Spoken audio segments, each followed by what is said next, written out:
नमस्कार दोस्तों, स्वागत है आप सभी का हमारे यूट्यूब चैनल TLM क्लासेस में। दोस्तों आज हम बात करने वाले हैं बाल विकास के सिद्धांत की, प्रिंसिपल ऑफ चाइल्ड डेवलपमेंट। ये परीक्षा की दृष्टि के साथ साथ जीवन की दृष्टि से भी बहुत ही महत्वपूर्ण होने वाला है। तो आइए बात करते हैं बाल विकास के सिद्धांत। दोस्तों सबसे पहले हम बात कर लेते हैं सिद्धांत। ये जो सिद्धांत हैं, पहली बात तो ये सिद्धांत सार्वभौमिक होने वाले हैं। ये सिद्धांत ऐसे सिद्धांत हैं जो हर जगह समान परिस्थिति में अप्लाई होंगे। दूसरी बात अगर हम बात कर लेते हैं विकास की, तो विकास क्या है? हम बच्चे के विकास के बारे में, यानी कि जो गुणात्मक विकास है, गुणात्मक परिवर्तन बच्चों के अंदर होते हैं और जो परिणात्मक परिवर्तन होते हैं, यानी कि गुणात्मक परिवर्तन से तात्पर्य उस बच्चों की क्वालिटी, उनके जो गुण संबंधित विकास के बारे में जानकारी प्राप्त करेंगे, और उनके जो शारीरिक बनगठाव है जिसे परिणात्मक कहते हैं, है ना। तो आइए बात करते हैं पहला जो सिद्धांत है समान प्रतिमान का सिद्धांत, प्रिंसिपल ऑफ यूनिफॉर्म पैटर्न। दोस्तों एक वैज्ञानिक हुए हैं गैसल महोदय। गैसल के अनुसार दो व्यक्ति समान नहीं होते भी, यानी दो व्यक्ति समान नहीं होते हैं, किंतु सभी सामान्य बालकों में विकास का क्रम जो होता है वो समान होता है। दोस्तों जैसे बात कर लेते हैं, कोई बच्चे हैं दो, तो उन बच्चों में अगर आप देखेंगे तो वो समान नहीं है, फिर भी उनमें जो क्रम है उनका समान होगा। जैसे उनके जो चलने का टाइम पीरियड है वो समान होगा, खेलने का टाइम पीरियड है, भागना, उठना, चलना, दौड़ना, ये सारे टाइम पीरियड्स होते हैं वो समान क्रम का अनुसरण करते हैं, है ना दोस्तों। नेक्स्ट सिद्धांत है, इसकी बात करें तो विकास की दिशा का सिद्धांत। दोस्तों ये बहुत ही बार पूछा जाता है विकास की दिशा से सिद्धांत। अभी रीट का पेपर हुआ था तो उसमें भी इस सिद्धांत से क्वेश्चन पूछा गया था। विकास की दिशा का सिद्धांत, principle of direction of development. तो इसमें दो सिद्धांत हैं, एक मस्तिष्कोद्मुखी सेफलोकॉर्डल, वहीं दूसरा है समीप दूराभिमुख प्रॉक्सिमो डिस्टल। ये दूराभिमुख होगा, दूराभिमुख, है ना। तो बात कर लेते हैं मस्तिष्कोद्मुखी। यह सिद्धांत दर्शाता है कि विकास सर से शुरू होता है और फिर बाकी हिस्सों में बढ़ता है। यानी कि अगर हम देखें, जब बच्चा गर्भावस्था में होता है तो सबसे पहले बच्चे का सर का निर्माण होता है, यानी उसका पहले ब्रेन डेवलप होता है और फिर बाकी हिस्सों को निर्माण होता है।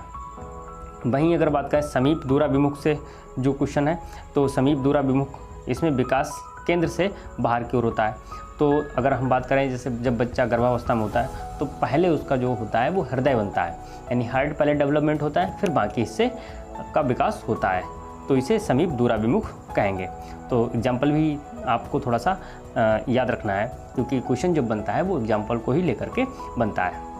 आइए बात करते हैं दोस्तों भिन्नता का सिद्धांत की। दोस्तों विकास की गति अलग अलग अवस्थाओं में अलग अलग होती है। दोस्तों कभी कभी ये तीव्र होती है तो कभी ये मंद होती है। दोस्तों आपने पढ़ा होगा, जब चाइल्ड डेवलपमेंट में हमने अवस्थाओं को पढ़ा था तो उसमें क्या था कि जो बच्चा था शैशवावस्था में बच्चे तीव्रता से चीज़ों को सीखते हैं और उनका जो शारीरिक डेवलपमेंट है वो भी बहुत तेज़ी से होता है। और उसके बाद जब बाल्यावस्था आती है तो बाल्यावस्था में बच्चे में, बाल्यावस्था को सुप्तावस्था कहते हैं, उसमें बच्चे का विकास जो है वो मंद पड़ जाता है। तो इसलिए ये सिद्धांत बताता है कि विकास की गति अलग अलग अवस्थाओं में अलग अलग होती है, यानी कि जैसे बच्चा की अवस्था बदलती है तो उन अलग अलग अवस्थाओं में बच्चे की जो गति भी होती है, यानी कि जो विकास की गति होती है वो अलग अलग होती है। कभी धीमे होती है तो कभी तेज हो जाती है। ये विकास की भिन्नता का सिद्धांत है। आइए बात करते हैं नेक्स्ट निरंतरता का सिद्धांत, प्रिंसिपल ऑफ कॉन्टिन्यूटी। विकास कभी ना रुकने वाली प्रक्रिया है, जीवन पर्यंत चलने वाली प्रक्रिया है, केवल इसकी गति तीव्र होती है और कभी मंद होती है। दोस्तों बात कर लेते हैं इसकी कि निरंतरता का सिद्धांत ये बताता है कि विकास जो है, विकास कभी नहीं रुकने वाली प्रक्रिया, यानी बच्चा हर समय कुछ ना कुछ सीखता रहता है।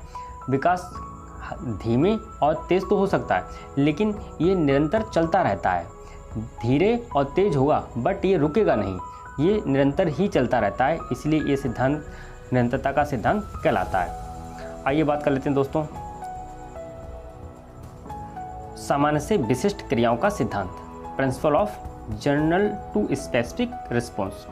दोस्तों आइए बात करते हैं, छोटे बच्चे कभी अपनी उंगलियों से अपने चारों तरफ जुड़े हुए कपड़े सामान्य रूप से पकड़ना सीख जाते हैं। बाद में वह उन्हीं उंगलियों से पेन, गिलास, कप आदि पकड़ते हैं। तो ये विशिष्ट क्रिया कर रहे हैं। दोस्तों समझते हैं, जैसे पहले बच्चा जो होता है, जब छोटा होता है तो बच्चा पूरी हथेली से कोई चीज़ पकड़ता है, अपने पूरे हाथ का प्रयोग करेगा किसी चीज़ को पकड़ने के लिए। कपड़ा है, पेन है, पूरी हथेली से प्रयोग करेगा। जब थोड़ा सा बच्चा बड़ा हो जाता है तो वह अपनी सिर्फ उंगलियों से पेन पकड़ेगा तो सिर्फ अपनी उंगलियों से ही पेन पकड़ लेता है और उस क्रिया को कर सकता है। एग्जाम्पल और लेते हैं, जैसे जब बच्चा छोटा होता है तो किसी चीज़ को यदि वो देखता है तो पूरी गर्दन को मोड़ करके वह किसी चीज़ को देख पाता है। वहीं थोड़ा सा उसका विकास होता है तो फिर बच्चा सिर्फ आँखों कर घुमा करके ही चीज़ों को देख लेता है।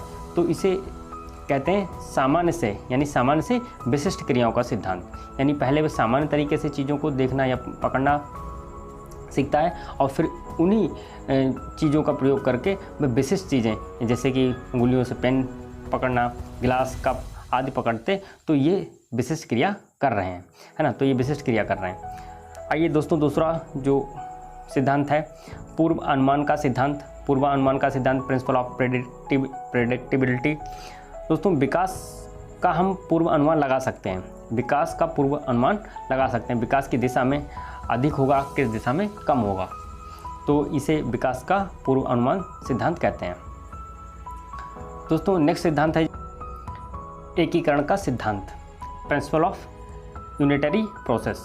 दोस्तों इस सिद्धांत में बताया गया है कि इस सिद्धांत के अनुसार बालक पहले संपूर्ण अंग को उसके बाद उसके विशिष्ट भागों को चलाना का प्रयोग करना सीख जाता है तथा बाद में उन भागों का एकीकरण करना सीख जाता है। जैसे दोस्तों जब छोटा बच्चा होता है तो वो पहले पूरे हाथ को चलाना सीखता है, फिर वह उंगलियों को चलाना सीख जाता है ना।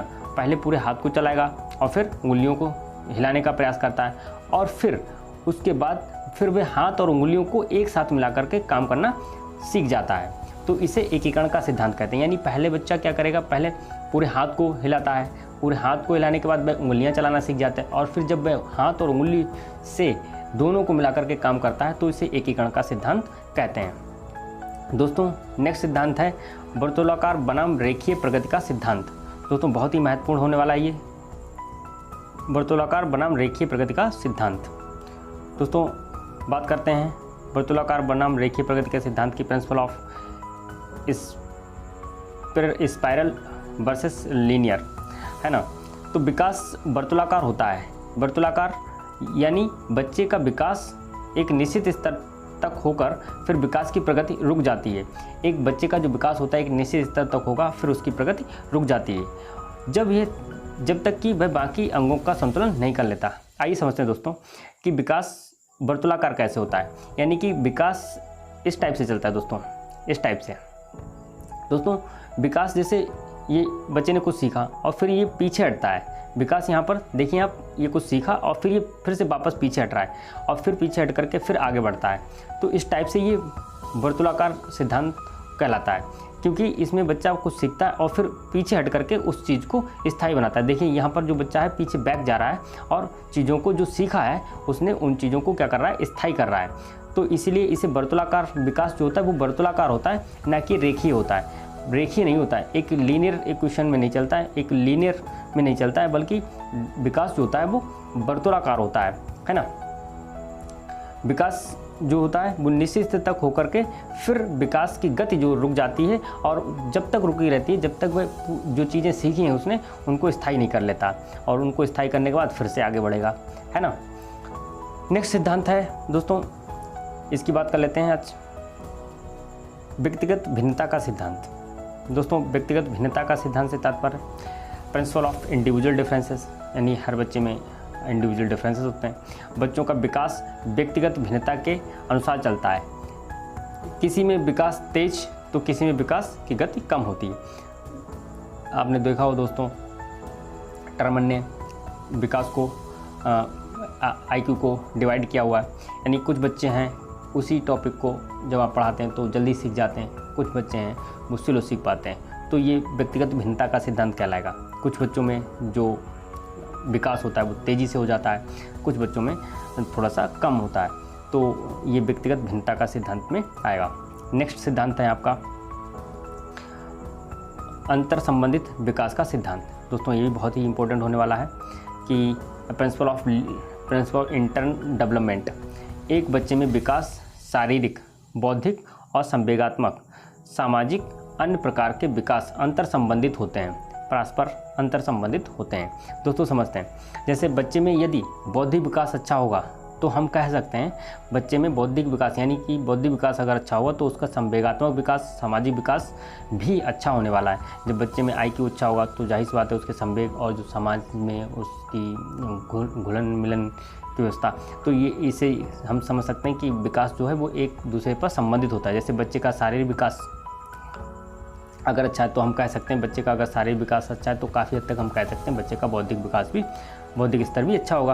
और जब बौद्धिक स्तर अच्छा होगा तो हम कह सकते हैं बच्चे का सामाजिक और संवेगात्मक विकास भी अच्छा होगा। अरस्तु ने कहा भी है, अरस्तु ने कहा है कि स्वस्थ शरीर में स्वस्थ मस्तिष्क का निर्माण होता है ना। तो जो विकास है ये एक दूसरे से इंटर रिलेटेड होते हैं, एक दूसरे से जुड़े हुए होते हैं। अगर एक विकास अच्छा हो, एक में बच्चा अच्छा होता है तो दूसरे में भी हम कह सकते हैं कि इसमें भी बच्चा अच्छा होगा। तो ये कुछ सिद्धांत थे।